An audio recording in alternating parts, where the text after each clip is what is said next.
Seringkali Menteri Keuangan seringkali membuat gaduh tanpa membuat tindakan nyata di lapangan. Harusnya tanpa keluar-keluar ditindak mereka, ya kan begitu. Lalu bagaimana industri dalam negeri kita bisa bersaing? Maka pada kesempatan hari ini kami mengusulkan untuk bagaimana tarif anti dumping dinaikkan 50%, Pak. Lalu mungkin Bapak akan bertanya, kalau tarif 50% bagaimana dengan daya beli kita?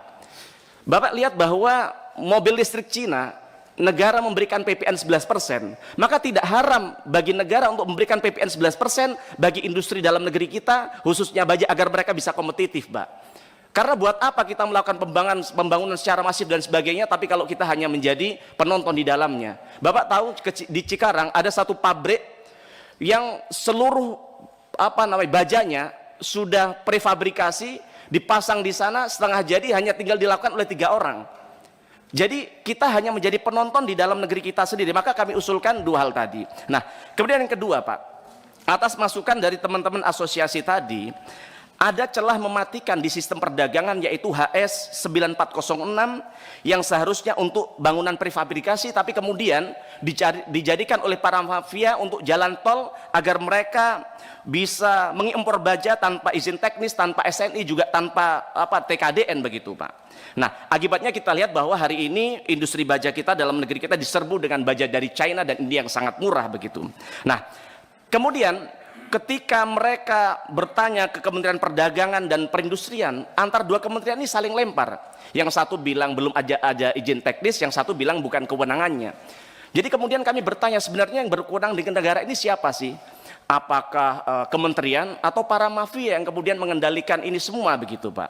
Nah, maka kami minta pada kesempatan hari ini untuk segera revisi HS Code 9406, Pak, menjadi larangan terbatas dan terapkan kuota impor agar mereka tidak main-main lagi dalam mengatasnamakan HS Code 9406 ini, Pak.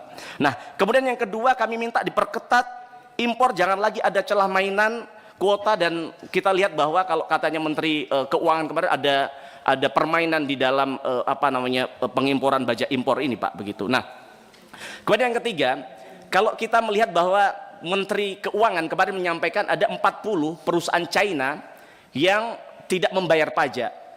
Ya, walaupun seringkali Menteri Keuangan seringkali membuat gaduh tanpa membuat tindakan nyata di lapangan. Harusnya tanpa keluar-keluar ditindak mereka, ya kan begitu. Tapi pertanyaannya, kalau ini benar, Pak, sebenarnya apa yang sudah dilakukan oleh Menteri Perdagangan dalam persoalan ini? Kalau mereka saja logikanya mereka tidak bayar pajak, Pak, artinya saya yakin mereka tidak ngurus SNI juga, Pak. Saya yakin mereka tidak ngurus surat dari Kementerian Perdagangan untuk mereka bisa mengimpor baja dalam negeri kita.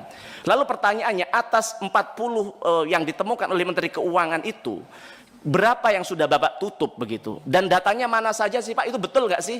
Jadi kami pengen transparansi di tempat ini agar kita semua bisa belajar dari kesalahan yang sudah terjadi begitu. Nah, kemudian soal download Tribun X sekarang, menghadirkan lokal menjadi Indonesia.